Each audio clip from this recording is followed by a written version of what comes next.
Chapter 5 The Remembrall. All the students were in the great hall for breakfast. The male owls flew in through the windows and began handing out parcels and letters.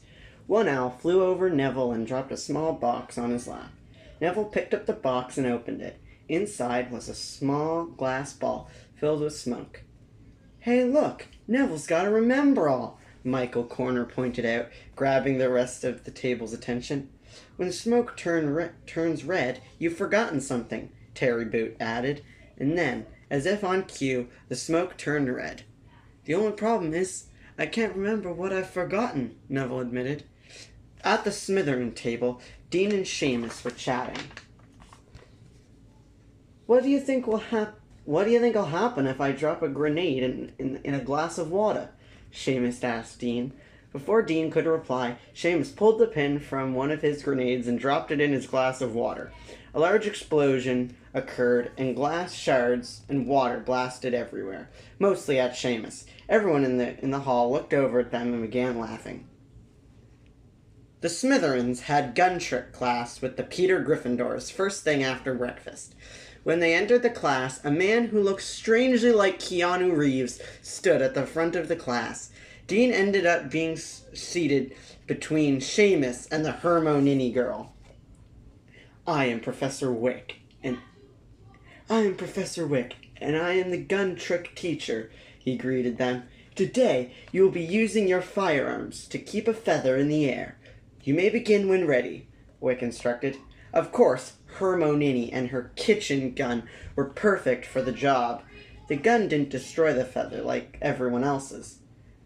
"The trick is that everyone sucks but me," she declared. Dean hated her so much. He wasn't doing so well, though. "You're going to shoot someone's eye out," Hermione told him. "Besides, you don't even know how to pull a trigger correctly." That's the point where Dean stopped listening. Seamus used grenades instead of a gun, so he was having trouble. He kept throwing them into the air, and the explosions were like fireworks that destroyed everybody's feathers. The next class they had was flying. On the way to class, Dean brought up his complaints about Hermione to his housemates. Everyone agreed. Then Hermione ran past them crying. She had clearly overheard them. They didn't feel bad, though. They arrived outside where flying would be held. This class was with the Ravenflaws. Dean waved to Ron, and him and Seamus stood next to him.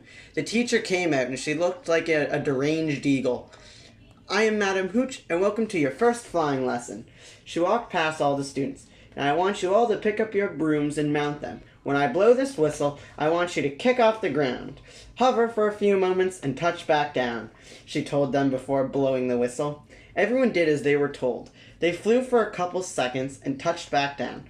Everyone except for Neville, who was still hovering about. He began to panic, and his broomstick took over, flying him all over the place. Eventually, he crashed into the side of the school and tumbled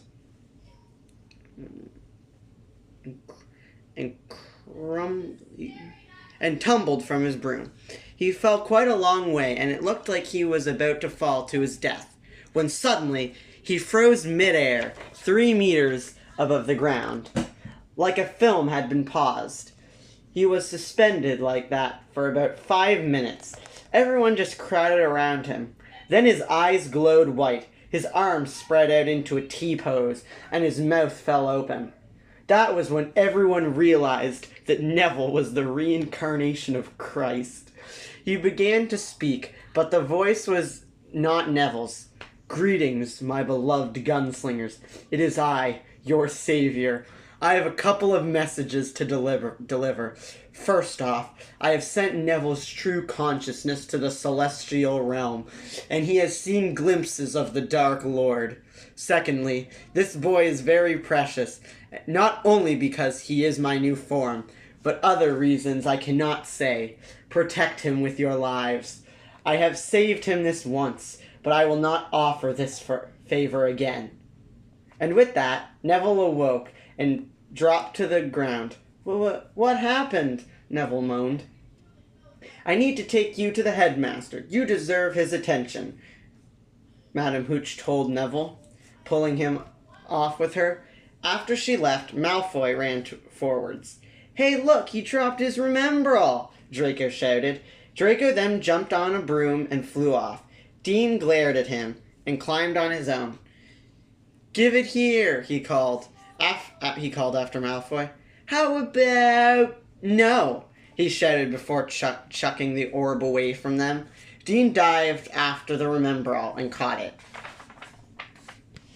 He landed softly on the ground, holding it up on the air. Everyone cheered for him. Then McGonagall pushed her way through the crowd. "I think we have a new seeker for the Quidditch team," she announced to everyone. Everyone cheered louder. "Instead of teaching you the basics of Quidditch and having a game, we're going to skip all of that, because nobody likes sports anyway." What's going on between Neville and the headmaster? Where does the troll come in? Find out by reading the next chapter, unless you're following along on YouTube.